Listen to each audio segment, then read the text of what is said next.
Hey guys, welcome back to the Forge. Today is an exciting day because we will be replacing the heart and soul of the shop, which is the Forge. And I thought I'd bring you guys along because, I'm doing it for a pretty cheap option and it might be able to get some of you guys to do some blacksmithing yourselves. So, let's get to it. And as well as upgrading the Forge, we have ourselves an upgrade here over at my shop, which is this shed. I was concerned I wasn't going to be able to do a lot of blacksmithing in the winter for you guys, but no fear because this will keep me nice and sheltered.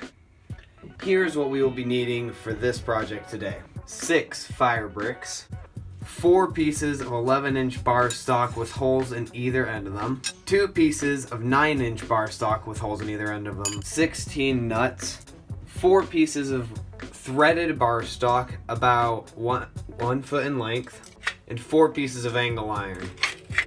So the pricing for each of these materials. The angle iron, for about 4 feet of it, I would guess maybe 10 to 12 bucks. But personally for me, a salvageability option, I took this off of an old bedpan we had. So yeah, if you can salvage it off that, why not save yourself some money? 6 fire bricks. These were the big priced item. These were about 35 bucks. These are Rutland. I'd want to say 4.5 by 1 1/4 by 9 inches. Bar stock to buy 4 feet of this stuff was about 10 bucks. So it's honestly a pretty cheap option. But once again, if you can find just some old bar stock sitting around your house, it's completely usable. This stuff was about 5 bucks for 2 feet of it, so around 10 bucks as well. And the nuts themselves, about $1 for 6. So overall you're looking at about 55 bucks, 60 maybe. So that's a pretty good price for a forge. Okay, let's start the assembly of the forge. Which we're gonna want to start with is putting a nut about 1 inch from the end, doesn't matter which end. And you're gonna have to do that to all of them. So get that done, and then you're gonna want to take 2 of them and take one of your 9-inch pieces, or just one of your shorter 2 pieces, put them like this, okay?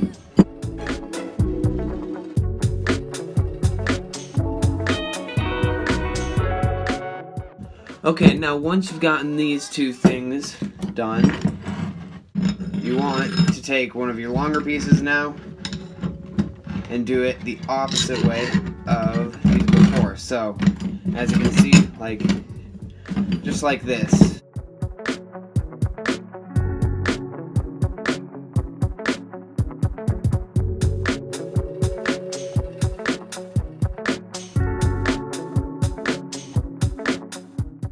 And now what you gotta do is you gotta put a nut on each of these to tighten all these down.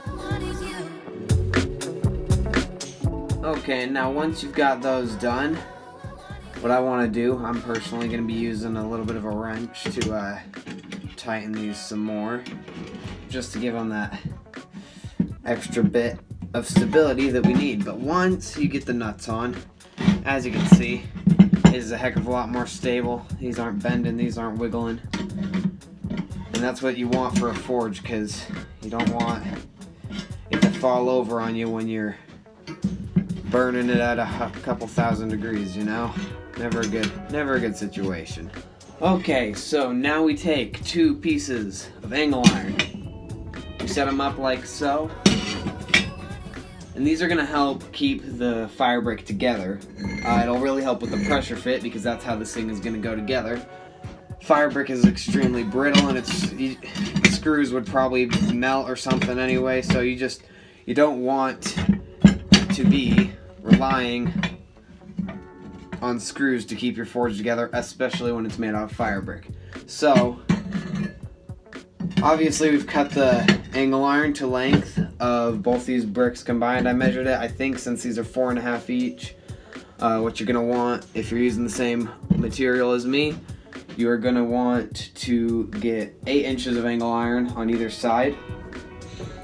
And then you set them down like so. You have 2 on the base.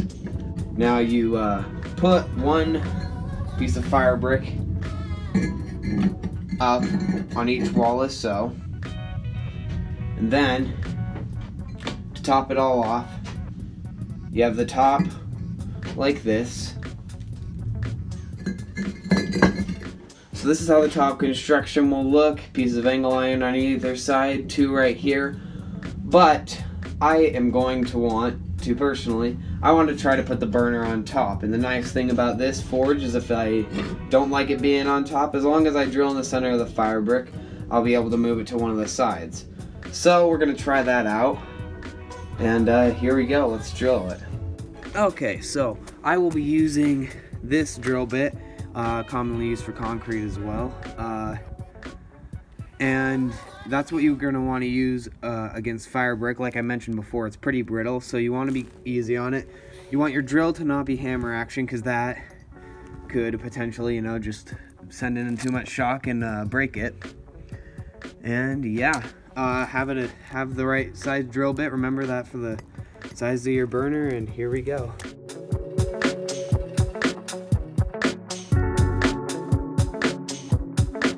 And there we go, nice clean hole. Remember to keep your drill bit cool. I had to go and put it in the quench tank a couple times, and that's really important because you do not want to break your drill bits on this. So obviously we got the hole drilled in the top, which can be moved to the side if you want, or if I feel like it. Gonna have the blowtorch going in on top, and that will hopefully give me a nice flame. I can lower it probably. I will have to come up with a holding mechanism to keep this from slipping in. And that might be easier than I thought. I might just use some angle iron for that. But yeah, now all we need to do is put these pieces of angle iron right on the corners, use this and pressure fit it downward so then this thing isn't going anywhere. So yeah, 1, 2, 3, bam, there we go. So got these fastened on. You might only need to use 12 nuts if you don't worry about these bottom nuts on this top one. Since these are meant for pressure, you don't really need the bottom nuts, so wish I had known that, but that's fine. And yeah, here we are. We got it all tightened up with the old wrench, and this thing is solid. It is not going anywhere. Yeah, let's take her for a test run. It's very sad, but your time has come, my friend.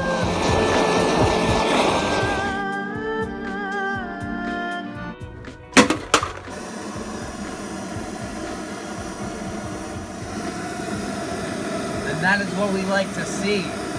So I am personally very happy with how this design turned out. I think I'm gonna like the burner coming in from the top. Okay, Todd from the future here. So been working with this a little bit, and as you can see, there's starting to be ice forming right here, and the trigger mechanism for my blowtorch is not working very well. So if you happen to have this model of blowtorch, the Bernzomatic TS4000, I would not recommend putting it on top because I'm just assuming all the escaping gases going through here are messing with the blowtorch's ability to regulate, and that's not necessarily what you want with a burner. So I will probably be moving this down to over here. I just have to wait a little bit for this thing to cool down. But yeah, there's some advice on that. Thanks for joining me today, guys. It was a lot of fun building another forge. You guys can see how easy it is to build your own forge. Maybe get yourself your own small shop like myself. If you enjoyed the video, please hit like. Would help us out a lot. Subscribe if you want to see more projects like this. We have plenty of other stuff. I'll link to some of that up there. If you have any questions, comments on how I did the forge, if there's anything I missed, if there's any parameters I missed, just let me know and we'll get to you in the comments. So other than that, thanks and see you at the next one.